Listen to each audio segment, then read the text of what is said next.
Neat paper leak నిరసనలను తమకు అనుకూలంగా వాడుకోవాలని పాకిస్తాన్ విద్రోహ శక్తులు ప్రయత్నిస్తున్నాయి. సామాజిక మాధ్యమాల్లో దుష్ప్రచారంతో ప్రజల్లో విద్వేషం రగిలించాలని చూస్తున్నాయి. ఢిల్లీలో ఆందోళనని తప్పుగా చూపిస్తున్న పాక్ సోషల్ మీడియా అకౌంట్లను పోలీసులు బ్లాక్ చేశారు.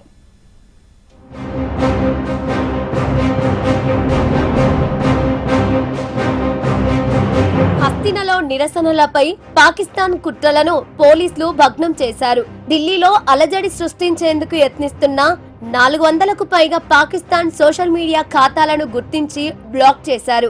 విద్యార్థుల ఆందోళనలను దారి మళ్లించేలా ఫేక్ వీడియోలు, అబద్ధాల ప్రచారం చేస్తున్నట్లు గుర్తించారు. ఢిల్లీ నిరసనలను ఆసరాగా చేసుకుని సోషల్ మీడియాలో విదేశీ శక్తులు తీవ్రంగా విద్వేష ప్రచారం చేస్తున్నట్లు గుర్తించారు. తాజాగా గుర్తించిన ఈ ఖాతాల ద్వారా ఆపరేషన్ సింధూర్ సమయంలోనూ తప్పుడు సమాచారం ప్రచారమైందని ఢిల్లీ పోలీసులు తెలిపారు. ప్రజలు, ముఖ్యంగా విద్యార్థులు సోషల్ మీడియాలో కనిపించే ప్రతి సమాచారాన్ని నమ్మకుండా అధికారిక వర్గాల ద్వారా ధృవీకరించుకోవాలని సూచించారు. ఆందోళనలు ప్రారంభమైనప్పటి నుంచి సోషల్ మీడియాలో వైరల్ అయిన కనీసం 18 తప్పుడు ప్రచారాలను ఇప్పటికే ఖండించామని తెలిపారు. నిరసనకారులపై పోలీసులు దాడి చేశారని, ఓ బాలిక మరణించిందని, కొందరు నాయకులను అదుపులోకి తీసుకున్నారని, గోళీలు లేదా మేకులు అమర్చిన లాఠీలు వాడారని వచ్చిన ప్రచారాలు వాస్తవం కాదని పోలీసులు స్పష్టం చేశారు. సోషల్ మీడియాలో వచ్చే సందేశాలు, వీడియోలు లేదా పోస్టులను నిజాలు తెలుసుకోకుండా ఫార్వర్డ్ చేయవద్దని, ఉద్దేశపూర్వకంగా తప్పుడు సమాచారం సృష్టించడం లేదా ప్రచారం చేయడం చట్టపరమైన చర్యలకు దారితీస్తుందని హెచ్చరించారు.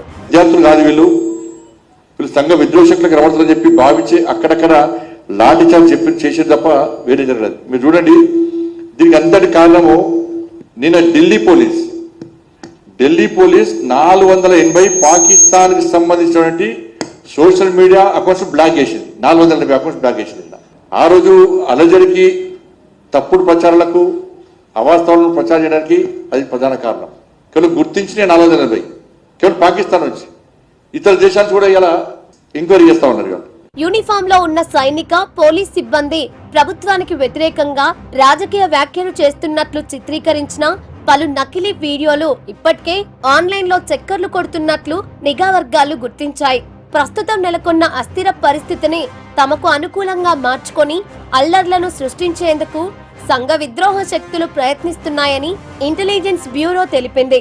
డీప్ ఫేక్, ఆర్టిఫిషియల్ ఇంటెలిజెన్స్ టెక్నాలజీని ఉపయోగించి ఇలాంటి వీడియోలను సృష్టించి వాటిని సైన్యం, పోలీసుల సందేశాలుగా ప్రచారం చేయడమే వారి ఉద్దేశమని अधिकारियों विश्लेषिస్తున్నారు. नोटिस किया है कि सोशल मीडिया में कुछ मिस इन्फॉर्मेशन फैलाने की कोशिश की जा रही है. अभी तक 400 से ज्यादा Pakistani social media handles identify किए जा चुके हैं, जो इस सिचुएशन का फायदा उठाते हुए फेक कंटेंट और र्यूमर स्प्रेड कर रहे हैं. उनको ब्लॉक कराया जा रहा है. ये वही सोशल मीडिया हैंडल्स हैं जो ऑपरेशन सिंदूर के दौरान भी एक्टिव थे. उनका सिर्फ एक ही मकसद है, लोगों को भड़काना और स्पेशली स्टूडेंट्स का ध्यान भटकाना. मेरी आपसे अपील है कि बच्चों की सेफ्टी के लिए किसी भी फेक पोस्ट, एडिटेड वीडियोस या एनोनिमस हैंडल से किया हुआ कोई भी पोस्ट के भड़कावे में ना आए. किसी भी पोस्ट को शेयर करने से पहले फैक्ट चेक करो, र्यूमर्स को स्प्रेड मत करो और किसी भी एंटी सोशल एलिमेंट्स को अपने इमोशंस का कंट्रोल मत लेने दो. याद रखो कि पीसफुल प्रोटेस्ट करना आपका अधिकार है और दिल्ली पुलिस इस अधिकार का रिस्पेक्ट करती है. ప్రధాన ప్రభుత్వ సంస్థలపై, ముఖ్యంగా భారత సైన్యంపై ప్రజలకు ఉన్న అపారమైన నమ్మకాన్ని దెబ్బతీయడమే ఈ దుష్ప్రచారం వెనుక ఉన్న ప్రధాన కుట్ర అని నిఘా వర్గాలు తేల్చి చెప్పాయి.